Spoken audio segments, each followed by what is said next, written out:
नमस्कार। शराबबंदी वाले बिहार में शराबबंदी की स्थिति क्या है ये आप जानते हैं। बहरहाल जब सिलसिलेवार लोगों की मौतें जहरीली शराब पीने से होने लगी, सूबे के विभिन्न जिलों में ये मामले लगातार सामने आने लगे, तब जाकर मुख्यमंत्री नीतीश कुमार की नींद खुली।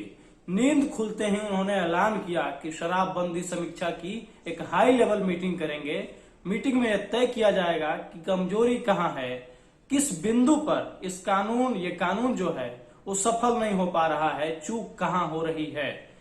इस ऐलान के बाद सबकी नजरें इस बैठक पर टिकी थी कि बैठक में कुछ बड़ा होगा, बड़े अधिकारियों पर गाज गिर सकती है, कहां चूक है। आखिर शराबबंदी वाले बिहार में जब अंग्रेजी शराब बरामद किए जाते हैं तो शराब कहां से आती है? जाहिर है वो शराब भट्टियों पर जो गांव में बनता है वहां तो नहीं बनती, वो बाहर से आती है। तो फिर प्रशासन क्या कर रहा है, ये स्थिति है। इन सब मुद्दों को लेकर इस बैठक पर सबकी नजर थी, हमारी भी थी। लेकिन इस बैठक में क्या हुआ ये आगे बताएंगे। लेकिन महत्वपूर्ण ये है कि जिस समय मुख्यमंत्री नीतीश कुमार सचिवालय संवाद में हाई लेवल मीटिंग कर रहे थे या करने वाले थे, उसी समय सोशल मीडिया पर एक प्रतिष्ठित मीडिया संस्थान के द्वारा एक खबर ब्रेक किया गया। उस खबर में ये दिखाया गया कि जहां मुख्यमंत्री हाई लेवल बैठक कर रहे हैं वहां से महज कुछ ही दूरी पर शराब की बोतलें और चखने में नमकीन और चना फेंका हुआ था। शराब की बोतलों के साथ चखना देखा गया। वो शायद अब भी वहां पड़ा ही होगा क्योंकि वो कचरे के ढेर पे थे। सवाल ये नहीं है कि वो तो कचरे के ढेर पर था, सवाल है कि वो पिया कहाँ गया। आखिर इसी बिहार में, इसी राजधानी में पिया गया है वो शराब और फेंकी गई वो बोतलें मुख्यमंत्री सचिवालय संवाद के बगल में है। ये सोशल मीडिया पर एक खबर तैरने लगी। राजद सुप्रीमो लालू प्रसाद यादव ने इस खबर को ट्वीट कर दिया। उन्होंने लिखा कि जब चेहरे को आईना दिखाओ तो दोष आईने को ही देते हैं। जाहिर है शराबबंदी को लेकर मुख्यमंत्री नीतीश कुमार पर कई बार सवाल उठते हैं, अक्सर सवाल उठते आए हैं। जितने भी विपक्ष के नेता हैं सारे ने मुख्यमंत्री के इस कदम को असफल बताया है। प्रयास सही भले बताएं, ये कानून को असफल बताया है। कमजोरी कहां है उसे लेकर सवाल उठाते रहे हैं। लेकिन मुख्यमंत्री से इस बाबत भी जब भी सवाल पूछा गया तो उन्होंने क्या कहा? उन्होंने भी हर वक्त यही कहा कि वो नीतियों के साथ समझौता नहीं करते हैं, कुछ लोग गड़बड़ करने के लिए ही होते हैं, उन पर कार्रवाई की जा रही है। जीरो टॉलरेंस की नीति पर हमेशा से जीरो टॉलरेंस की नीति अपनाने वाले नीतीश कुमार यही बातें अपने बचाव में हमेशा से कहते आए। लेकिन ये तस्वीरें, पोल खोल तस्वीरें इसे कह सकते हैं कि सचिवालय संवाद के बगल में ही शराब की बोतलें मिलना, चखना मिलना, और उसके बाद उस दौर में, उस वक्त जब मुख्यमंत्री एक हाई लेवल की मीटिंग कर रहे हैं, तमाम सचिव थे, जिलों के डीएम थे, पुलिस अधिकारी थे, एसपी थे, सारे लोग जुड़े हुए थे इस मीटिंग में। उस वक्त ये खबर ब्रेक की गई। बहरहाल परिस्थितियां जो भी हो, नजरें सबकी इस बैठक पर ही थी। बैठक में क्या निकलकर सामने आया वो आपको इस खबर में बताएंगे। उम्मीद थी कि इस बैठक में के बाद बड़े अधिकारियों पर गाज गिरेगी, लेकिन हुआ क्या? वो एक गांव में कहावत होता है, इसे आप जानते भी होंगे कि खोदा पहाड़ निकली चोहिया। यही वाली बात इस बैठक के साथ भी हुई। ये हम इसलिए कह रहे हैं क्योंकि कुल मिलाकर जितनी उम्मीदें थी इस बैठक को लेकर उतना कुछ निकलकर सामने आया नहीं। और जो कयास थे कि ग्रामीण स्तर पर अधिकारियों को, चौकीदारों को और थानेदारों को पर कार्रवाई की जा सकती है और उन्हें चेतावनी दी जा सकती है, और हुआ भी यही। समीक्षा बैठक की सारी बातों को हम आपको बिंदुवार बताएंगे, समझाएंगे, ताकि ये कंफ्यूजन ना हो। क्योंकि आप ज्यादातर यही समझ रहे होंगे कि चौकीदारों पर कार्रवाई होगी, क्या अधिकारियों पर किसी तरह का एक्शन नहीं लिया जाएगा। बिंदुवार आप इन सारी तथ्यों को समझिए। ये चार्ट आपके सामने है, एक एक कर समझिए। पहला कि शराब के मामले कहाँ मिल रहे हैं, राज्य भर में, किस जिले में, किस थाने में, इसे लेकर एक सेंट्रल टीम अक्सर राज्य भर में शराब को लेकर छापेमारी करेगी। और इस दौरान ये सुनिश्चित होगा कि जिम्मेदार कौन है, दोषी कौन है, और उसे पकड़कर सजा दी जाएगी, कार्रवाई की जाएगी। दूसरे बिंदु को आप देखिए, बॉर्डर इलाकों को सील किया जाएगा। कौन से बॉर्डर इलाकों को? ये वो बॉर्डर इलाके होंगे बिहार से सटे, जहां से बिहार में शराब लाए जाते हैं। ये नेपाल की सीमा भी हो सकती है, ये उत्तर प्रदेश की भी सीमा हो सकती है, ये झारखंड की भी सीमा हो सकती है। ये जिस भी रास्ते से बिहार में शराब लाए जा रहे हैं, तस्करी हो रही है, उस सीमा को ब्लॉक कर दिया जाएगा, ये पुष्टि होने के बाद, शराब पकड़े जाने के बाद। अगला बिंदु है कि शराब मामलों में संलिप्त कर्मचारियों पर होगी कार्रवाई।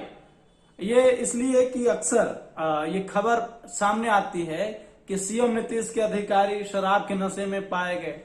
तो इस तरह की खबरें किसी भी सांस्कृतिक कार्यक्रम के दौरान इन अधिकारियों को शराब के नशे में ज्यादातर देखा जाता है, यहां तक कि दफ्तरों में भी देखा जाता है जाम छलकाते हुए। तो वैसे कर्मचारियों पर कार्रवाई होगी, सीधी कार्रवाई होगी। अगले बिंदु हैं कि थानेदार सस्पेंड होंगे। शराब बंदी कानून को सफल बनाने और शराब के मामलों पर नकेल कसने में सबसे बड़ी भूमिका इस पूरी बैठक के दौरान निकल कर आई है, जो दो लोगों की है, वो थानेदार और चौकीदार है। चौकीदार गांव से सूचनाओं को कलेक्ट करके देंगे कि कहाँ शराब बनाए जा रहे हैं, कौन उनकी बात को मान रहा है, कौन नहीं मान रहा है। तमाम वो जानकारियां जुटाकर थानेदार को देंगे और थानेदार उन पर कार्रवाई करेंगे। अगर तो जिस भी थाना क्षेत्र में इसके बाद शराब के मामले मिलते हैं तो थानेदार सस्पेंड होंगे, ये सुनिश्चित किया गया है। अगला है कि एसएचओ को 10 साल तक दोबारा पद नहीं मिलेगा। शराब के मामले अगर मिले तो उस थाना क्षेत्र के जो एसएचओ होंगे उन्हें दोबारा वो पद नहीं मिलेगा, उन्हें किसी और जिम्मेदारी दी जाएगी। ये भी बड़ी बातें हैं। ये कहीं ना कहीं ये सब कदमों से थोड़ा सा ये अधिकारी कम से कम जो सुस्त पड़े हुए थे उनमें सक्रियता आएगी और ये कानून जमीनी स्तर पर सुनिश्चित तरीके से लागू किया जा सकेगा। अगली जो बिंदु है वो है कि चौकीदार, मैंने इससे पहले भी बताया कि चौकीदार गांव गांव घूमेंगे, सूचना कलेक्ट करेंगे, इकट्ठा करेंगे, पता लगाएंगे कि शराब कहाँ बन रहे हैं। क्योंकि जहरीली शराब से जो मौतें हो रही है वो इन शराब भट्टियों में ही बनाई जाती है। उसमें किसी भी जो परस्पर जो केमिकल्स होते हैं, किसी भी एक चीज का मात्रा ज्यादा हो गया तो शराब जहरीली हो जाती है और पीने से लोगों की मौतें हो जाती है। चौकीदार किसी भी तरह की ऐसी सूचना को इकट्ठा करेंगे और आगे बढ़ाएंगे ताकि उन पर कार्रवाई की जा सके।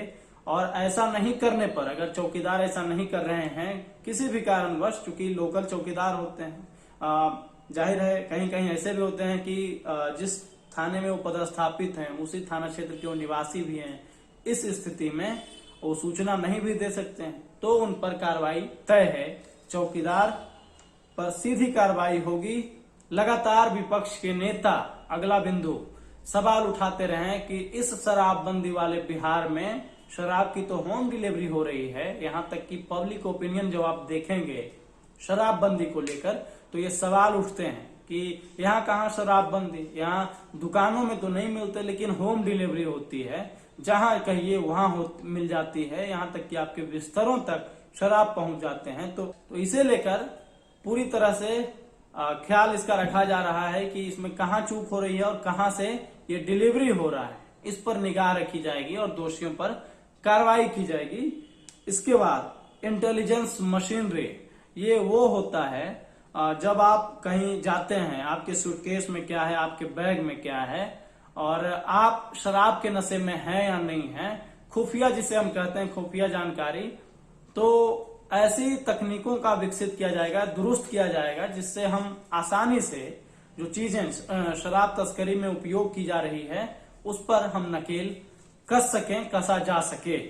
उसके बाद है मुख्यालय में शराबबंदी को लेकर हर दूसरे दिन होगी समीक्षा, यानी कि आज अगर हुआ तो कल नहीं होगा, फिर अगले दिन होगी कि कहाँ मामले मिल रहे हैं। अगर शराब के मामले मिले हैं, कंप्लेंट आया है, तो उस पर कितनी कार्रवाई की जा रही है, कितना एक्शन लिया जा गया है, उस पर अधिकारियों ने उस पर कितना संज्ञान लिया, ये समीक्षा में यही चीजें होती है। जो चीजें हैं उसका जांच पड़ताल, मतलब लेखा जोखा, ये चीजें होंगी। इससे जाहिर है कि सारे लोग एक्टिव रहेंगे और ये सिलसिलेवार अगर चलता रहेगा तो जमीनी स्तर पर थोड़ा तो असर इससे पड़ेगा ही। और अगला एक बिंदु है वो है कि नई जो कैबिनेट बनी है इसमें राज्य सरकार की, इसमें सचिवों को या मंत्रियों को एक विशेष जिले का प्रभार दिया गया है।